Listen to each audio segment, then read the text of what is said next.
नमस्कार, आप देख रहे हैं अश्वमेघ न्यूज और मैं हूं आपके साथ मानवी ठाकुर। शुरुआत करते हैं आज की खास खबरों के साथ। इंदौर के सेंट्रल जेल में बंद नगर निगम के नेता प्रतिपक्ष चिंटू चौक से मिलने पहुंचे प्रदेश प्रभारी हरीश चौधरी, प्रदेश अध्यक्ष जीतू पटवारी और शहर अध्यक्ष सुरजीत सिंह चड्ढा भी है मौजूद। जेल में बंद चिंटू चौकसी से मुलाकात कर बनाएंगे आगे की रणनीति। चिंटू चौकसी पर हुई कार्रवाई को लेकर कांग्रेस करेगी विरोध। भाई आईडी नीचे कर लो। जैसा मैंने कल भी कहा था कि लोकतंत्र की हत्या के कई प्रकार होते हैं। उसमें एक प्रकार होता है कि पॉलिटिकल वेंडेटा के रूप में विपक्ष के कार्यकर्ताओं को डराना, धमकाना, प्रशासन से अलग अलग तरीके से यातनाएं देना, विपक्ष के नेताओं को बदनाम करना और लगातार अपने पापों को छुपाना। नेता प्रतिपक्ष को इसलिए 307 लगाई कि नेता प्रतिपक्ष ने कहा कि फर्जी बिलों का घोटाला 2000 करोड़ रुपए खा गए इंदौर के महापौर और पूरी परिषद और इनके पार्षद। नेता प्रतिपक्ष ने सवाल उठाया इस बात का कि 2000 से ज़्यादा कर्मचारी अगर नेताओं के यहाँ ड्यूटी कर रहे हैं, उनका पानी भर रहे हैं और तनख्वाह दे रही है नगर निगम। अगर नेता प्रतिपक्ष ने ये कहा कि ये जो मेट्रो आ रही है, इस मेट्रो में जो फिर से इसकी प्रोजेक्ट रिपोर्ट के बाद जो इसका प्रोजेक्शन हुआ था, जितने पैसे का इसमें यूज़ होना था, उपयोग होना था, उससे ज़्यादा अगर हज़ारों करोड़ रुपए बढ़े तो ये करप्शन की भेंट चढ़े। ये जो सरकारी ज़मीनें बेची जा रही है, इसको लेकर नेता प्रतिपक्ष सवाल उठा रहे थे। तो ये पूरा घटनाक्रम उसके आसपास का है। ये झगड़ा करवाना जानबूझ के उनके बच्चों से, फिर चिंटू चौक से समझाने जाना, उसके बाद भी कोई वीडियो विजुअल, कोई किसी प्रकार का एविडेंस नहीं है, उसके बाद उस पर 307 लगाना।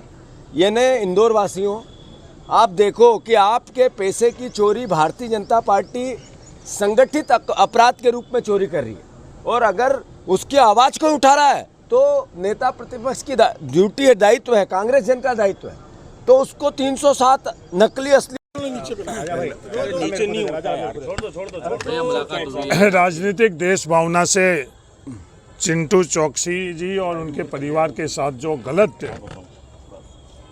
मुकदमा दर्ज हुआ है और गलत तरीके से उनको यहाँ जेल में डाला गया है, वो निंदनीय है।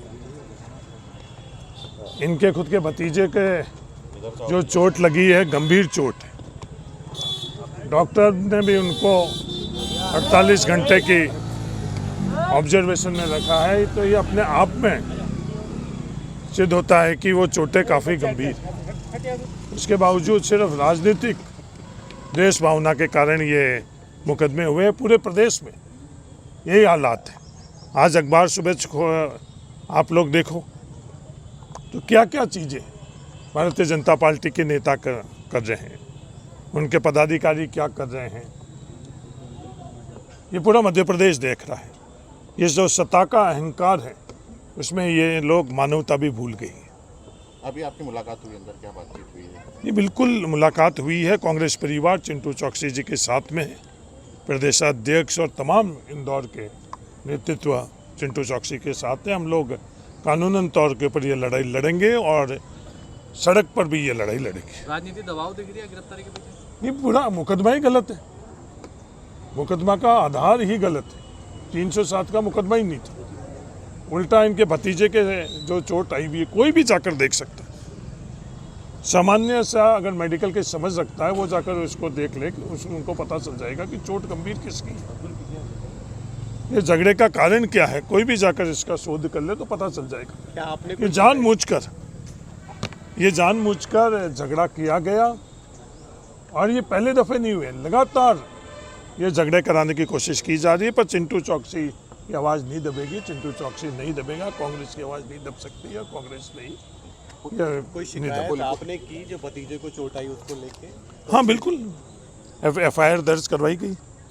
जो चिंटू चौकसी पर धारा चिंटू चौकसी की ओर से कोई FIR नहीं हुई अब तक? नहीं, बिल्कुल हुई। आप पता करो। ये बिल्कुल चिंटू चौकसी पर धाराएं लगी हैं, क्या इसे कोर्ट में चुनौती दी जाएगी? नहीं, बिल्कुल गलत धारा ही है। 307 का मुकदमा ही नहीं है, धारा ही नहीं होनी चाहिए। ठीक।